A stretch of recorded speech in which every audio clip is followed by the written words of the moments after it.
dootuñu fi nangu buumu jaam. réew mi bañ naa dootuñu nangu kenn noot ñu. réew mi bañ naa déedéet. réew mi bañ naa déedéet. dootuñu fi nangu buumu jaam. réew mi bañ naa dootuñu nangu kenn jaay nu. réew mi bañ naa déet.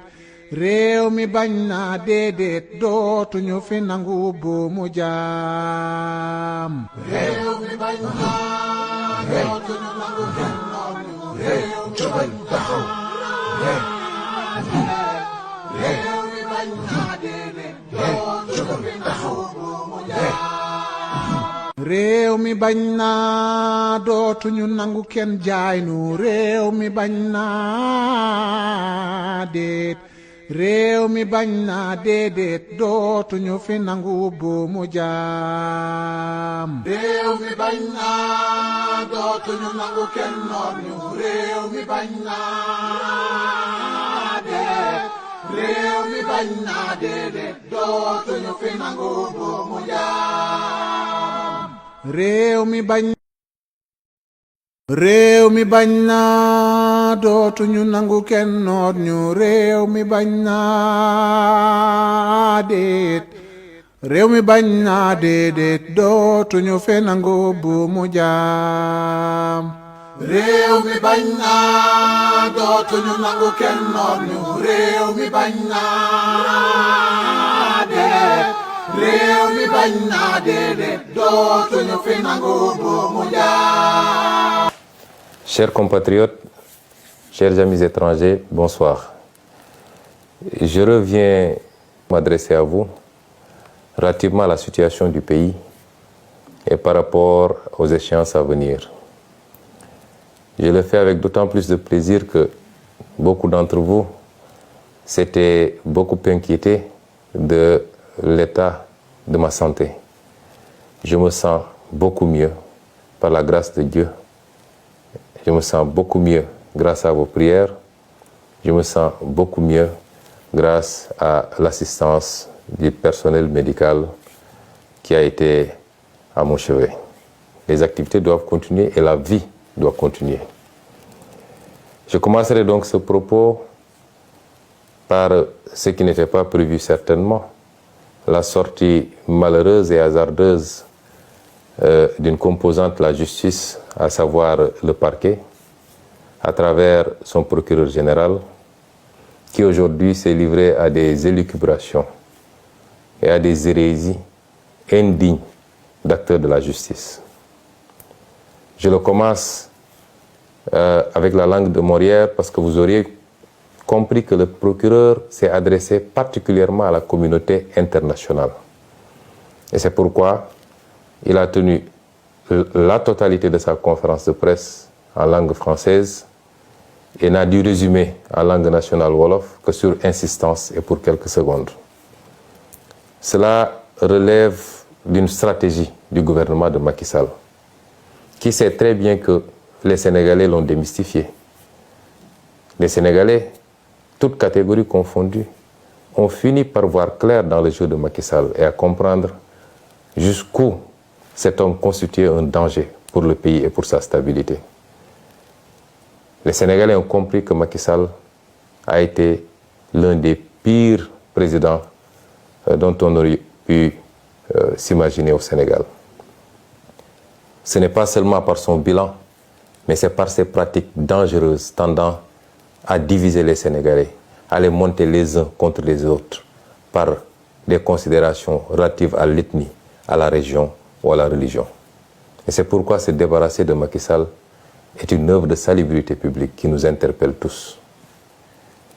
La communication du parquet était donc essentiellement destinée à nos partenaires internationaux, partenaires avec lesquels de plus en plus il nous a été donné de prendre contact ces derniers jours, ces dernières semaines, d'échanger à profondeur et de les amener à comprendre la manipulation de Macky Sall, qui jusqu'à présent avait quasiment le monopole de la communication à l'international et en avait profité pour aller dépeindre son opposition sous des traits de terrorisme d'opposition aux intérêts étrangers et d'irresponsabilité. Tous les contacts que nous avons eus dernièrement, aussi bien au plan bilatéral qu'au plan multilatéral, ont amené nos partenaires à comprendre que le seul problème du Sénégal s'appelle Macky Sall et son régime, assis et construit autour de la corruption, du népotisme, mais également de la traque des opposants, de toute voix discordante, du recul démocratique. À ces partenaires-là, nous continuons à dire d'observer de très près ce qui se passe au Sénégal et d'avoir à faire un choix, parce que les peuples africains ont grandi, ont mûri. Les peuples africains ne sont plus ceux-là de 1980, encore moins de 1960. Ils comprennent les enjeux du monde, ils s'y collent, ils ont les mêmes aspirations que tous les peuples et ils savent ce qu'ils veulent et où ils veulent aller. Mais ils veulent le faire la main dans la main avec tous les partenaires parce que nous sommes dans un monde ouvert.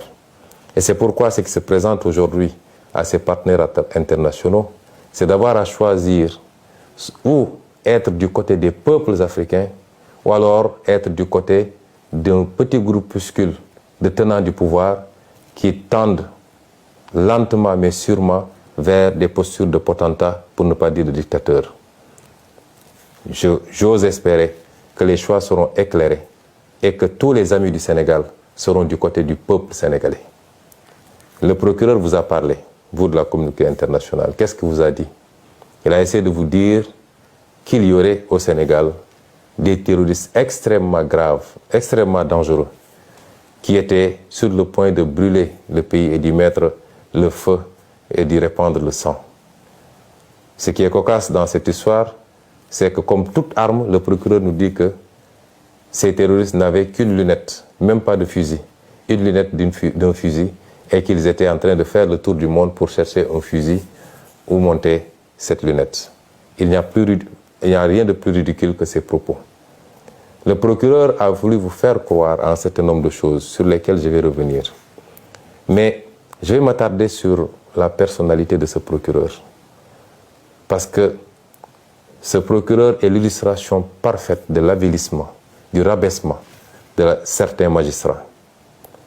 C'est un monsieur que je connais et qui me connaît, qui est un grand frère, que j'ai connu pendant que j'étais étudiant. Son frère, son petit frère est l'un de mes meilleurs amis. Ce procureur venait me voir ici à la maison, j'allais le voir chez lui. Donc ce n'est pas quelqu'un qui feignera de me méconnaître. Il me connaît extrêmement bien. Et ce procureur, durant tout le temps qu'on s'est connus, on a été un peu partout. On a été même demandé la main d'épouse pour des amis ensemble. On a partagé des repas. Ce procureur, que je connais très bien, je le dis encore une fois, durant tout le temps qu'on l'a connu, nous n'ignorions pas ses pédigrés en tant que magistrat. Mais nous considérions que cela relève de sa vie professionnelle et que notre relation était beaucoup plus une relation sur le champ social et on s'en limitait à ça. Et ironie du sort, et comme Macky Sall sait si bien le faire, quand il veut faire le sale boulot, il a tendance à aller chercher des gens qui ont un certain pédigré extrêmement chargé pour leur faire le sale boulot. Et le procureur Bakhoum répond parfaitement, en même temps que l'autre procureur et le procureur auprès du TGI, répondent parfaitement à ces descriptions. Et ceux qui sont initiés au métier de la justice savent très bien de quoi je parle. Et c'est ce procureur-là qui, aujourd'hui, s'est livré à cette piètre prestation. Nos amis étrangers devaient même rire sous cap de voir un procureur général parler de manière si laborieuse et de manière si incertaine, sans aucune preuve à mettre sur la table, que des allégations pour essayer de charger d'honnêtes citoyens. Monsieur le procureur a d'abord parlé d'un soi-disant dossier d'empoisonnement ou de tentative d'assassinat me concernant. Mais tous les spécialistes du droit savent qu'un procureur, même s'il devait s'autosaisir, doit au moins entendre le principal concerné avant d'aller entendre d'autres personnes. Jusqu'au moment où je vous parle, le procureur ne m'a jamais entendu. Personne ne m'a jamais convoqué pour me parler de ce dossier. Je n'ai pas déposé de plainte et voilà une justice qui pourtant a un certain nombre de plaintes émanant de moi sur sa table. Je rappellerai au procureur général lui-même qu'il a 3 plaintes au moins sur sa table que j'ai déposées. Une plainte, 2 plaintes contre des avocats et une plainte contre un ancien procureur.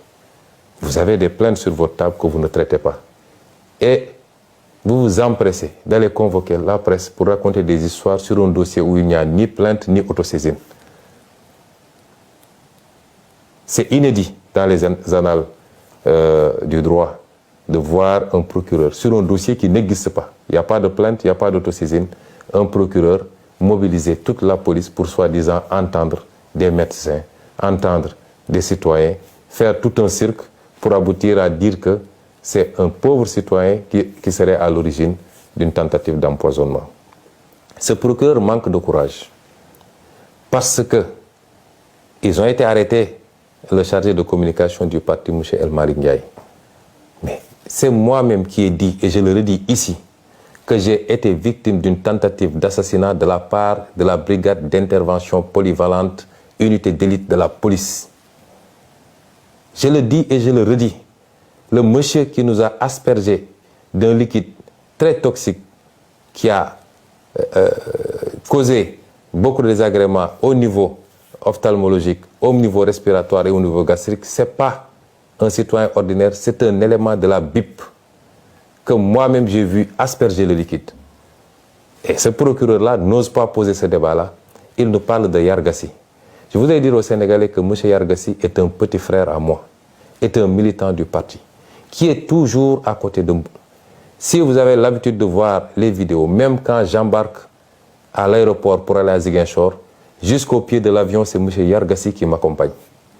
C'est ce monsieur-là que M. Bahoumé allait prendre avec les autres farfelus du parquet pour le désigner en disant que c'est lui qui aurait tenté de m'empoisonner. Pour essayer d'écarter la vraie problématique, c'est-à-dire les services de police qui s'attaquent aux citoyens et qui aspergent de liquide jusqu'à présent non identifiés. C'est ça qui s'est passé. Donc, vouloir déplacer le curseur et aller prendre un Yargassi qui m'a donné simplement un mouchoir imbibé de vinaigre pour m'aider à mieux supporter l'odeur âcre des grenades lacrymogènes, c'est prendre les Sénégalais pour ce qu'ils ne sont pas. Et je dis à tous ceux qui veulent l'entendre que M. Yargassi n'a rien à voir avec cette affaire-là, que le procureur, la justice de manière générale, depuis quelque temps, la manière dont il fonctionne, devenus des mercenaires de Macky Sall, certains magistrats en tout cas, devenus des mercenaires de Macky Sall, essaient de déplacer le problème pour sacrifier un petit frère, un militant du parti, à qui je confierai ma vie pour essayer de lui imputer un acte grave posé par les services de police. Au-delà, de quoi est-ce que ce procureur a peur? M. Ousmane Sonko n'a pas déposé une plainte, a clairement dit que c'est la police qui l'a aspergé de ce liquide. Je n'ai pas été informé d'une autosaisine. Je n'ai pas été entendu. De quoi est-ce qu'ils ont peur? Au point de faire des réquisitions dans les laboratoires d'analyse, de convoquer tous les médecins pour essayer de savoir le contenu des analyses. Qu'est-ce qu'ils ont à se reprocher? Eux-mêmes savent exactement ce qu'ils ont aspergé sur nous, moi-même, Maître Clédor Ciré Ly, et dans une moindre mesure même, M. Guy Marius Sagna. Je peux rassurer le procureur, ce qui doit être analysé le sera. Nous l'avons envoyé où il faut, parce que nous savions qu'ici au Sénégal, il mettrait la pression sur tous les laboratoires pour ne pas que les choses soient transparentes. Nous avons envoyé là où nous devons envoyer. Il nous a été promis que les résultats seront connus dans les prochains jours. Nous attendons de savoir qu'est-ce que donneront ces analyses-là. Ce n'est pas la peine, en attendant, de s'agiter autrement, monsieur le procureur. Restez tranquillement à votre place. Monsieur le procureur a parlé de dossier médical concernant Ousmane Sonko. Je veux dire aux Sénégalais que toute cette agitation depuis quelques jours, c'est qu'ils veulent savoir qu'est-ce qu'il y a dans mon dossier médical, en toute violation des règles. Parce qu'aucun juge n'a ordonné la levée du secret médical. Au nom de quoi on convoque des médecins, on les malmène à la police, on les harcèle pour leur exiger de trahir leur serment et de donner des informations sur mon dossier médical. Je vous rassure également, monsieur le procureur, j'avais pris toutes mes dispositions parce que je savais que j'ai affaire à un État vaillou qui n'a rien à cirer des règles et des procédures. Et c'est pourquoi, dès que je suis entré dans cette clinique, j'ai verrouillé. Je ne me suis fait consulter que par mes médecins personnels, ceux-là qui me suivent depuis des années. Je me suis fait suivre par ces médecins. Ils ont été les seuls à avoir accès à moi, à me traiter, à me prescrire et à me surveiller. Il y a un acharnement sur le pauvre docteur Niang. Je veux dire aux Sénégalais que moi, je ne connais pas le docteur Niang. Je n'ai jamais rencontré physiquement le docteur Niang. Je lui ai parlé une seule fois au téléphone. C'est un monsieur que je ne connais pas, qu'on veut qualifier de militant de PASTEF. Et même s'il était un militant de PASTEF, c'est son droit le plus absolu. Et on essaie de régler de vieux comptes. Parce que tous les Sénégalais savent que Macky Sall, rancunier comme il est, en veut à ce brave médecin depuis ses sorties sur le Covid-19 et sur la manière dont le matériel médical public était sorti des hôpitaux pour se retrouver sur le marché et vendu à vil prix. Depuis lors, tout le monde sait qu'il y a un acharnement sur le docteur Niang et sur sa clinique et qu'il leur suffisait d'un prétexte pour essayer de lui nuire. Le docteur Niang ne m'a pas consulté.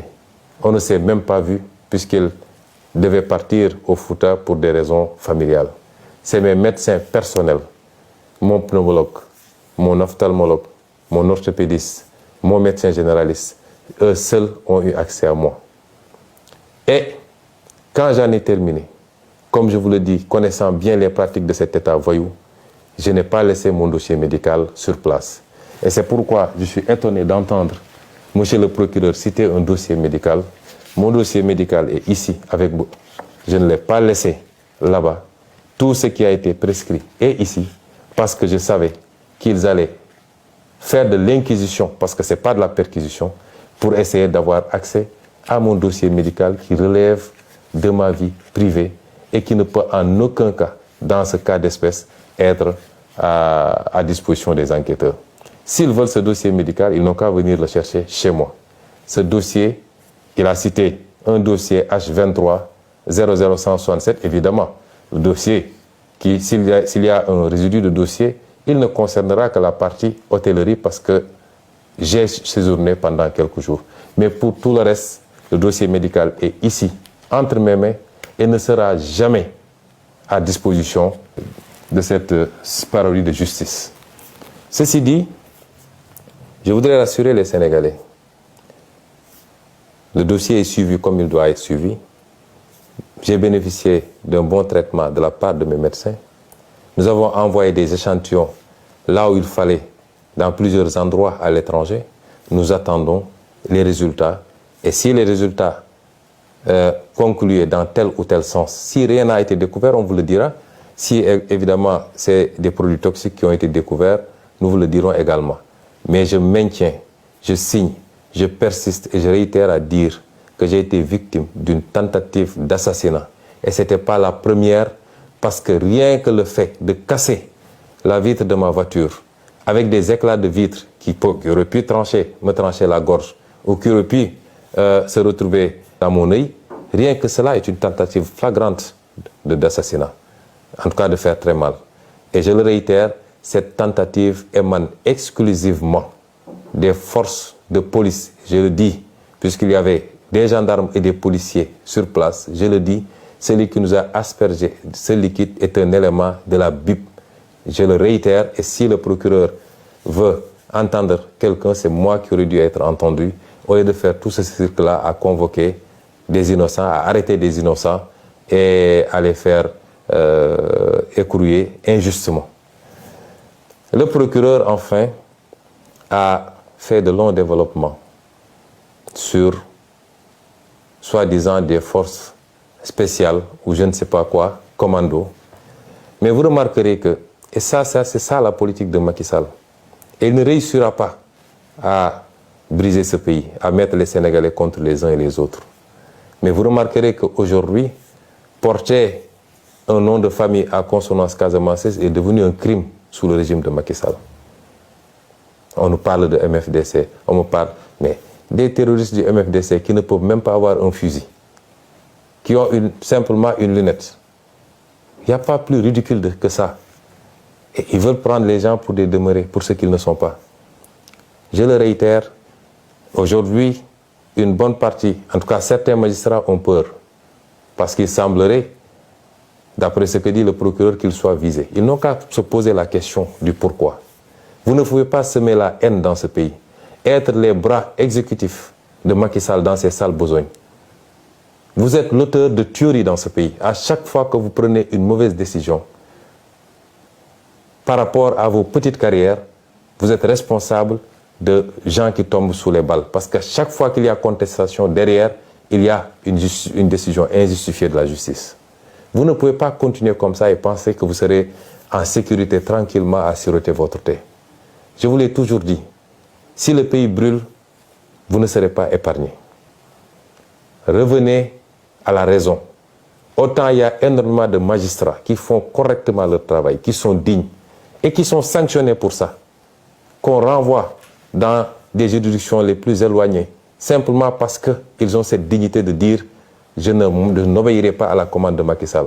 Autant, excusez-moi du terme, il y a de la pourriture dans cette magistrature-là. Et ces gens-là doivent comprendre que ça ne peut pas continuer comme ça. Je ne suis pas en train de vous menacer, je suis en train de vous prévenir. Si Macky Sall vous garantit la protection absolue, vous êtes engagé dans un combat qui ne commence pas aujourd'hui et qui ne se terminera pas aujourd'hui. Vous ne pouvez pas être des briseurs de carrière politique. Vous ne pouvez pas être des briseurs de projets politiques auxquels des millions de Sénégalais croient. Vous ne pouvez pas être des obstacles à l'espoir des Sénégalais et penser que vous allez vous en sortir indemne. Tôt ou tard, vous rendrez compte aux Sénégalais. Vous rendrez compte devant la loi que vous étiez censé servir. Et c'est pourquoi vos intimidations ne passeront pas. Le magistrat qui se muera en politicien pour exécuter des commandes politiques, ce sera lui-même défini comme ennemi du peuple sénégalais. En tout cas, d'une grande partie du peuple sénégalais. Et nous assumons nos propos par rapport à ça. Nous ne pouvons pas accepter que ce pays soit pris en otage par un groupuscule de magistrats, quelle que soit leur fonction. Et c'est pourquoi nous vous disons que vous habitez dans ce pays. Les gens que vous jetez injustement en prison, ils ont de la famille, comme vous. Ils ont des carrières comme vous. Ils ont des parents comme vous. Ils ont droit à la liberté comme tout le monde. Mais sur commande politique, vous vous permettez de prendre des gens que vous jetez, des innocents que vous jetez en prison, que vous laissez pendant des mois souffrir en prison. Et vous pensez que les gens vont continuer à vous laisser comme ça. C'est vous qui alimentez la haine contre vous. Et à terme, ça risque de se passer mal. Revenez à la raison. Ce pays ne vous appartient pas, il nous appartient à tous. Respectons-nous et sachez que vous rendez la justice non pas au nom de Macky Sall, de sa famille et de son parti, mais vous la rendez au nom du peuple sénégalais. Et ce peuple sénégalais ne se retrouve plus dans ce que vous êtes en train de faire. Il vous a honni à cause de vos comportements. Et c'est pourquoi votre intimidation ne passera pas. Nous continuerons à faire ce que nous devons faire. Et parmi ces actions que nous devons faire, je réitère que le plan d'action du 29, 30 et du 3 avril reste maintenu intégralement. Nous sortirons, nous manifesterons, parce que nous l'avions dit. Désormais, avec ou sans autorisation, nous manifesterons. Nous ferons face à Macky Sall, parce qu'il veut faire croire aux gens qu'il a la capacité de réprimer les manifestations. Il avait dit que ce qui s'était passé ne se passerait plus. Ce qui s'est passé le 16 a démontré qu'il n'a pas les capacités pour contenir un peuple qui est debout, qui dit non. Et nous ne devons pas être moins dignes que les autres peuples qui se battent aujourd'hui. Le peuple français a beaucoup d'avantages, énormément d'avantages, mais aujourd'hui ils se battent pour leur dignité. Pourquoi notre peuple refuserait de se battre ou abdiquerait face aux velléités dictatoriales de Macky Sall? Nous nous battrons. Ils n'ont pas les capacités, si le peuple le veut. Et si le peuple se met debout, Macky Sall n'a pas le 10e des capacités pour contenir ce peuple. Et j'en appelle à ce peuple-là, à la jeunesse, aux ouvriers, aux transporteurs, aux étudiants, aux intellectuels, aux femmes, aux jeunes, à toutes les couches sociales.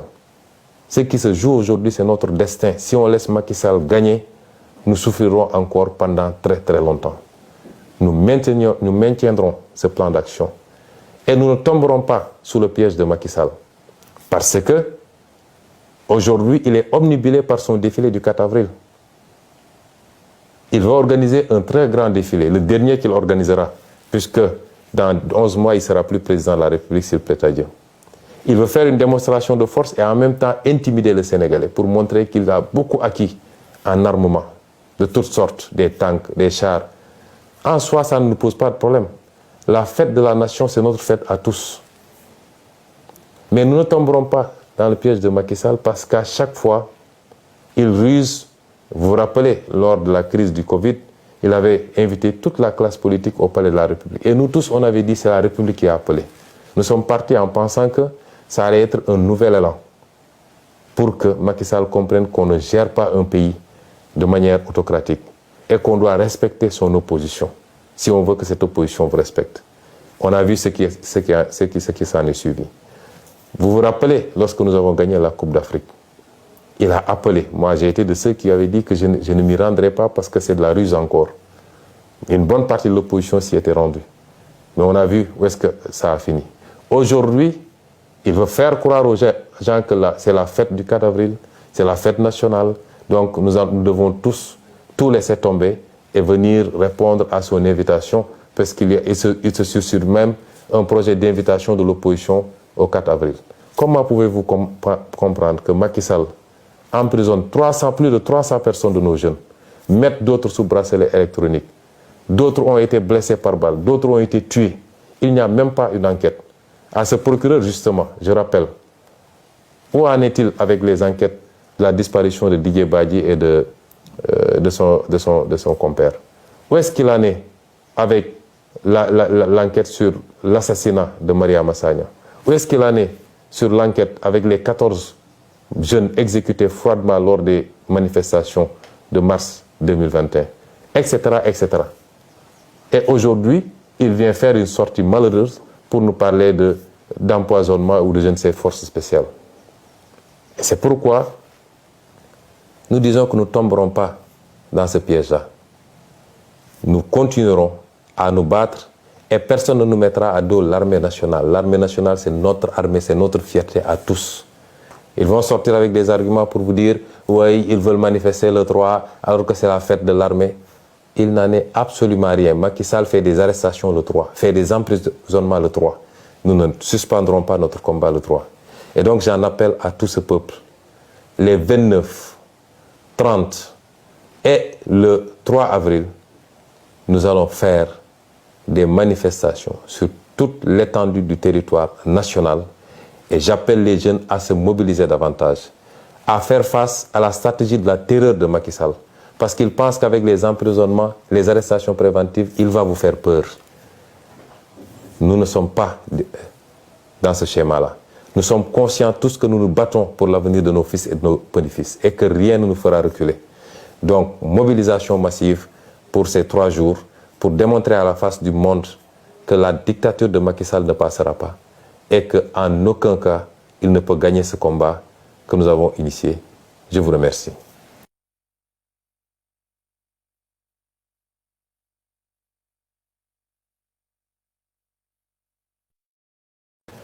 Mbokk yi, assalaamu aleykum.